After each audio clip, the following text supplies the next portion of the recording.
hoje é dia de falar de Mustang aqui na garagem. Pô, Belotti, mas você olha, esse carro é um SUV? Na verdade, ele não é nem um Mustang, nem um SUV, mas uma ideia interessante da Ford nesse mundo dos elétricos, com quase 500 cavalos e torque de sobra.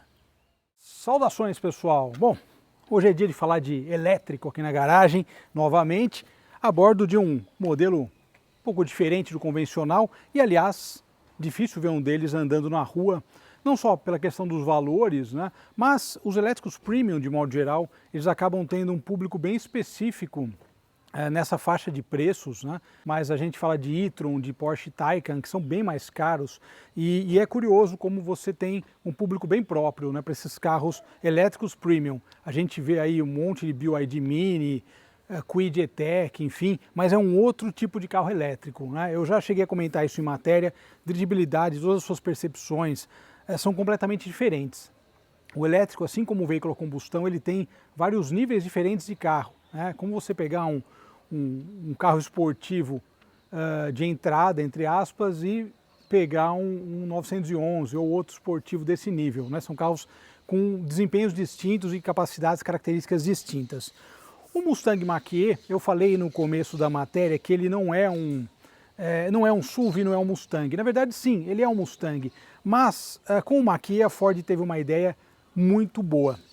Eles simplesmente pegaram um carro elétrico, criaram esse carro elétrico usando a plataforma C2, que vai usar, outros modelos usarão essa plataforma futuramente, e na verdade eles pegaram esse veículo elétrico e colocaram o nome de um ícone da Ford, como a gente viu que está completando 60 anos. Então, com o elétrico, na legislação de modo geral, eles compensam todos os poluentes, enfim, que são emitidos pelo V8, pelas versões a combustão de modo geral. E com isso o V8 continua vivo. É uma coisa que parece simbólica, mas acaba sendo importante, porque a gente vê o Camaro mesmo, né? Pelo que nós andamos vendo por aí, sabemos que ele vai se despedir no final do ano, mas ele vai provavelmente se tornar um elétrico, ou seja, a Ford não transformou o Mustang no elétrico, ela criou um elétrico e colocou o nome de Mustang. Isso foi uma ideia genial do marketing. Mas também ele é um SUV coupé, mas ele é mais um hatch. Depois que a gente estiver dirigindo, posição mais baixa e tudo mais, vocês vão entender exatamente o que eu quero dizer. Ele embarcou nessa onda de estilo de SUV que está na moda atualmente, mas é engraçado, ele tem umas outras características, né, de modo geral.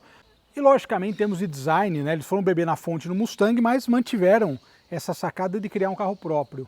Então, novamente, o marketing da Ford eu acho que está de parabéns, porque eles criaram um carro premium para brigar com outros premium do segmento, inclusive Tesla lá nos Estados Unidos e tal. Ou seja, mas um carro que as pessoas já têm uma referência de desempenho que é o Mustang. Então, a ideia foi essa. E ao mesmo tempo não tiraram o bom e velho V8, não tem nada de velho, né, com Coyote, mas de linha, ou seja, ele continua produzindo, então em breve a gente vai ter um Mustang novo aqui da 7ª geração e a gente vai falar sobre isso. Então, em termos de marketing, foi uma ótima ideia da Ford ter lançado esse carro. Plataforma C2, falando do design, a dianteira dele é um carro que tem um desenho bem agressivo, desenho bem moderno, bem contemporâneo. O destaque aqui, não só para o conjunto de luzes, né, com a luz diurna, mas também o desenho do cavalinho clássico, né? Um cavalinho elétrico nesse caso, a grade fechada, como todos os elétricos, né? E o cavalo correndo no sentido contrário das pistas de corrida, que é o símbolo clássico dos Mustangs de maneira geral. Seguindo por aqui temos rodas de 20 polegadas com freios da Brembo, ou seja, ele acelera e freia muito bem, o conjunto é muito dinâmico e esse conjunto com rodas 20 ficou harmônico, ele tem um desenho bonito. Uma característica, mas aí eu vou falar dirigindo sobre as impressões e a ideia de conforto. Chegaremos lá. Essa versão vendida aqui no Brasil é a GT Performance, a versão mais, digamos, esportiva, né? Como o nome sugere, tem 3 modos dinâmicos, já chegaremos lá. Seguindo por aqui, nós temos algo curioso. Aliás, eu vou até do outro lado para mostrar isso. Eu vou mostrar esse aqui e vou falar do carregador do outro lado. Desse lado aqui a gente não vê nenhuma maçaneta. Então você olha e o carro tem um design totalmente limpo. Você fala, pô, cadê a maçaneta do carro? Não estou vendo nada. Para abrir, você aperta e simplesmente tem um puxador aqui. Isso também serve para a porta traseira. Você aperta e ela abre. Interessante, né? Uma ideia de design diferente, até questão de túnel de vento, para manter essa ideia toda de de performance e valorizar o design. Desse lado aqui que eu estou, nós temos o carregador tipo 2, carga rápida, enfim, a carga rápida salva, né, cara? Você lembra lá na matéria do Porsche Taycan, que eu fui até a pista de testes da Ford e eu usei o carregador deles lá, que é de 60 kW, dá muita diferença. Última coisa desse lado, agora que eu sumi do vídeo, nós temos essa abertura aqui com os códigos eletrônicos. Olha só que interessante, a Ford você olha esses números para digitar, analógico antigamente, e logicamente aqui no Mach-E nós temos a opção digital, né?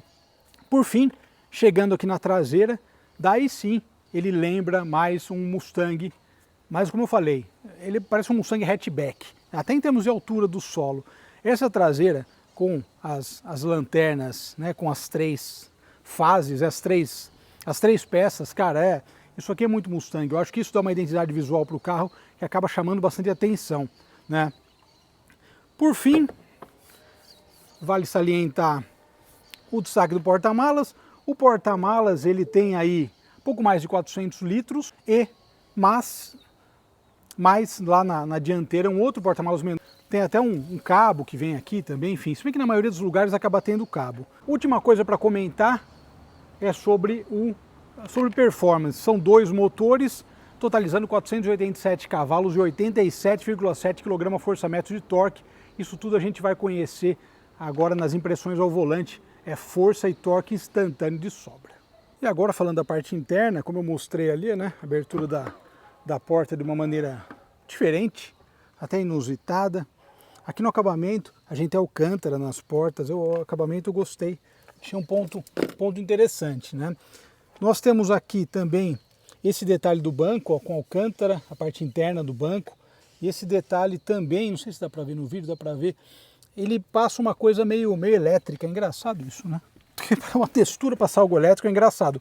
Mas se olhando para o banco, parece que ele vai e vem, sabe assim, no acabamento. Entrada USB, USB-C, saída de ventilação. Olha o detalhe dos bancos esportivos, ó. Logicamente, dessa versão especificamente, né? Bonito. Nós temos o teto panorâmico, então não é o teto solar, mas olha que interessante, ele vem até aqui atrás, né? Olha só.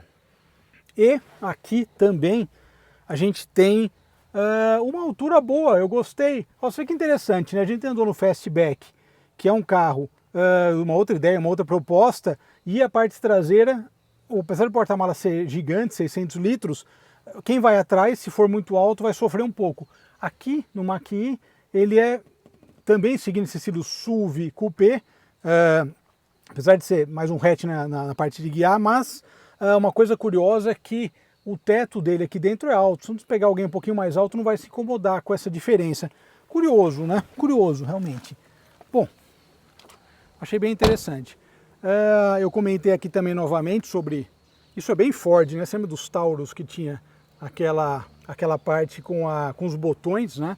Mas aqui, como eu expliquei, não tem maçaneta, mas você aperta o botão aqui e puxa a porta. Bem prático. Soleira GT também nos lembra o Mustang. Banco elétrico e com diversas opções. Uma coisa bacana desse carro é o banco. O banco tem apoios laterais, ou seja, os bancos acomodam muito bem. São bancos que têm uma característica esportiva bem legal. E, seguindo aqui, ó. Saudações gerais, saudações! Olha só, deixa eu passar o vídeo, tá vendo? Passa todo o vídeo, enfim. Olha, tá interessante. Cavalinho aqui também. Vamos ligar ele aqui. Ele tem um som próprio também. Apple CarPlay Android Auto sem fio, vamos ver se ele vai interromper minha gravação ou não. Interrompeu, tem carro que não interrompe a gravação no Apple CarPlay Android Auto, mesmo sem fio, é bem curioso. Bom, aqui nós temos o volante de 3 raios, assim como outros carros elétricos, ele tem esse painel meio minimalista, né? Com essa telinha aqui, com as características gerais, autonomia aqui. Esse carro, quando chegou para mim, ele é entregue, né, pela Ford.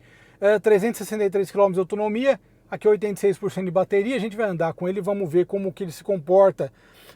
Porque, na verdade, isso é uma coisa interessante, né? Você tem 2 tipos de elétricos, isso depende do tamanho de bateria, uma série de coisas. Eu falei aqui, eu não citei, mas apareceu embaixo, bateria de 98 kW, ou seja, a bateria grande desse carro, uma bateria realmente como se fosse um tanque de Landau de 107 litros.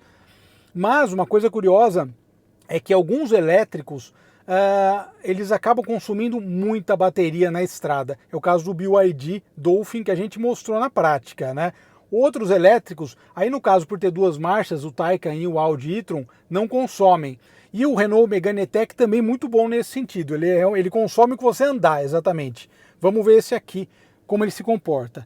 Multimídia gigante, 15 polegadas e meia, aqui nós temos várias opções, né? Inclusive, aqui ó, isso aqui muda, tá vendo? Você pode usar como volume ou como ventilação, tá vendo? É bem prático. Né? Você clica aqui, tem um uso duplo, na verdade. Você pode apertar, né? Usa para uma coisa ou para outra, tá vendo? É bem interessante isso. Bom, aqui temos o Apple CarPlay, vamos botar aqui e mostrar algumas coisas gerais, ó. Viagens, manual do proprietário, pressão dos pneus, aqui do carregamento, tem aquela opção ali. Eu vou ver se eu carrego esse carro para mostrar até para vocês. Autonomia, histórico, localizações de carga, isso aqui acho que você anota alguma coisa, né? Aqui nós temos, de modo geral, características do carro. Controles de telefone são os 3 modos. O Whisper é um modo mais normal, né? Inclusive dá para você colocar o iPedal, que é uma coisa que particularmente fica meio ruim para dirigir o iPedal, eu não gosto muito. Som de propulsão, não gosto, estamos no carro elétrico, não precisa ter barulho. Engage é um médio, ele te dá potência, mas ao mesmo tempo você também consegue, digamos, ele não é tão agressivo para guiar. É que ele mostra, o som de propulsão é só quando você está andando, né? Que não dá para mostrar para vocês. Mas olha que interessante, auxílio de freio, enfim, é até uma coisa mais quase de pista, né? Mas são os 3 modos dinâmicos. Aí tem aqui as características gerais do carro, enfim, que você pode ajustar, ó, My Key, entrada e saída fácil, aquela coisa do banco para trás, modo manobrista. A gente falou recentemente do Bora, né? O modo manobrista, olha que interessante, modo manobrista. Lá é o analógico, aqui é o digital. E aqui, ó, entradas USB, USB-C, freio e a transmissão aqui também. Agora vamos dar o nosso tradicional passeio, mas o acabamento dele é bem legal, tem uns detalhes aqui, realmente o carro é interessante. Muito bem. Mustang Mach-E, impressões ao volante. E como todo elétrico, né, ele traz aí, todo elétrico premium, ele traz aí um desempenho absurdo. É um carro que, eu estava comentando outro dia isso, né, com um colega aí da área. Falei, cara, se os carros de repente ficassem muito acessíveis, com valor muito baixo, ou mais baixo, né, enfim, relativamente acessível, teríamos o número de acidentes triplicado. Cara, porque o torque instantâneo é uma coisa muito absurda. É um negócio realmente que ele pega de surpresa motoristas experientes. Aqui nós temos 87,7 kgfm e é uma patada. No Taycan, que a gente já falou antes, mais potência ainda, mais torque, né? No Turbo S são 102. Ou seja, é uma questão bem delicada. O motorista precisa ter cuidados, porque o torque instantâneo, ele realmente pode ser algo bem complicado se não for guiado com cuidados. E esses elétricos premium, eles são carros de nicho do nicho, né? Porque você imagina, ele é um carro que na prática ele acaba sendo usado, né? Comprado por pessoas que o cara vai comprar esse carro. Ele já tem um Mustang, já tem um Mustang Shelby, já tem um Mustang GT, um Mach-1, ou seja, ele quer alguma coisa diferente, quer conhecer algo diferente, daí ele acaba comprando um Mustang elétrico, né? E como eu falei, já comentei da parte de marketing da Ford de criar o nome, né, Mustang Mach-E.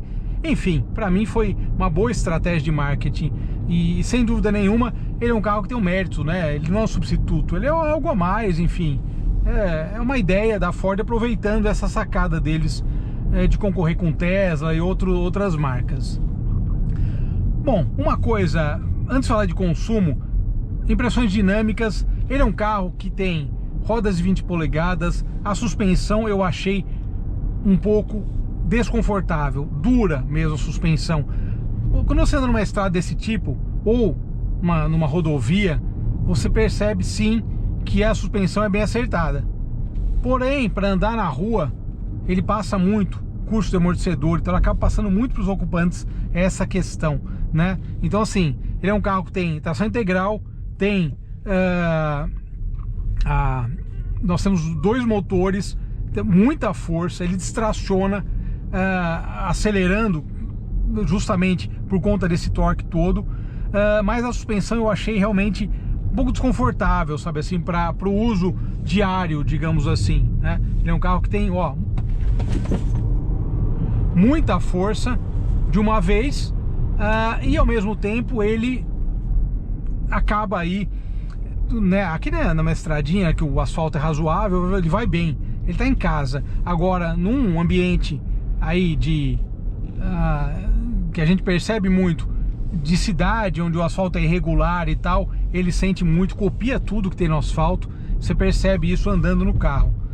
Uma coisa que eu achei um pouco elevado foi o consumo, não perto do BYD Dolphin, mas lá é uma outra ideia, um carro compacto pequeno. Aqui nós temos uma bateria grande, 98,5 kWh, ou seja, uma bateria grande, uma autonomia que não é tão grande, mas uma coisa que eu notei muito, a gente nota aqui, nesse consumo, quanto ele vai usando de kWh.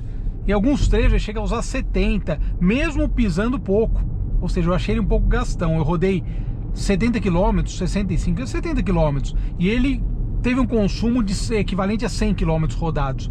Eu achei realmente essa questão um ponto um pouco negativo, porque falamos de Taycan, falamos de Audi e-tron GT, o seu alter ego, né, como costumam brincar, e justamente lá a autonomia ela é mais regular, sabe assim. Esse carro, por exemplo, quando você anda com ele na cidade, ele regenera mais do que a maior parte dos elétricos. Ele tem um poder de regeneração bacana na cidade, que surpreende. A maior parte dos elétricos não regenera quase nada. Aqui, em termos de autonomia, na cidade, ele tem um funcionamento muito interessante. Mas, na estrada, e eu nem fui andando a 120 por hora, fui a menos. Na estrada eu notei que ele acaba perdendo carga mais rápido, mesmo você andando na boa, sabe assim? Sem grandes abusos, né? E na verdade sem abuso mesmo, eu vinha a máximo 110 por hora. Ou seja, então eu achei que o consumo dele pegou um pouco. Para mim, nesse caso, eu achei um pouco gastão em relação a outros elétricos premium que a gente andou, né? Inclusive até em relação a um carro que é mais barato que ele, que foi o Megane E-Tech, o carro que eu gostei muito, e também tem uma autonomia muito compatível com a quilometragem que você está andando. Para mim, o único senão desse carro, eu gostei dele, a dirigibilidade boa. É um carro desconfortável para o nosso asfalto, mas dentro da ideia, digamos, de ser algo digno de ser um Mustang elétrico, na ideia de desempenho, aceleração, retomada, a questão do acabamento, do conjunto todo, gostei muito. Mas achei só que nessa questão do consumo ele fica a desejar, porque carro elétrico é o seguinte, você começa a andar com ele, você vai notando aqui, ó, autonomia, daí você começa a andar, se você percebe que começa a baixar muito, sabe assim, pô, sei lá, você tá vindo aqui, ó, ele tá regenerando, né? Daí você pega uma subida, ele perde 5 km, 10 km, em 1 km é complicado, sabe assim, com um consumo meio elevado, sabe assim, parece um V8 a álcool, sabe assim. Então pra mim é o único senão. A questão da altura do solo, isso é uma coisa curiosa, ele é um chamado de SUV, mas ele tem muito uma pegada, ele parece um hatch esportivo, sabe assim, ele te passa muito essa ideia quando você dirige. Por contraposição de dirigir, ele é um carro que tem o centro de gravidade baixo, não é alto, anda grudadinho no chão quando você quer explorar um pouquinho mais o desempenho, ou seja, então ele é um SUV, mas também mais uma ideia de marketing, né? Para mim ele parece bem um hatch mesmo, um pouco maior, sem dúvida, né? Mas a dinâmica de condução do carro é muito legal, né? Se você, novamente, repito, carro elétrico é aquilo lá, se eu tivesse carregador em casa ou um lugar fixo para carregar, você vai lá, carrega, chega em casa, carrega. Fora isso, para viagens, você precisa planejar. E, ao contrário do Megane E-Tech e do Taycan e do e-tron, que tem uma autonomia muito parelha com o consumo, a quilometragem de estrada, esse aqui, ele deu a mais. E isso, quando você precisa de autonomia, pode ser até um negócio mais preocupante. Então, é interessante você observar, né, essa questão. E para mim, sim, é um ponto que, para um carro elétrico, quando você começa a andar no carro elétrico, isso acaba te preocupando um pouquinho, sabe assim? Mas é isso. Obrigado pela audiência, um grande abraço a todos. Nos falamos, meus amigos. Ó, tá aumentando um pouquinho aqui a quilometragem. O cachorro na pista. É isso aí. Obrigado, pessoal. Um abraço. Até mais.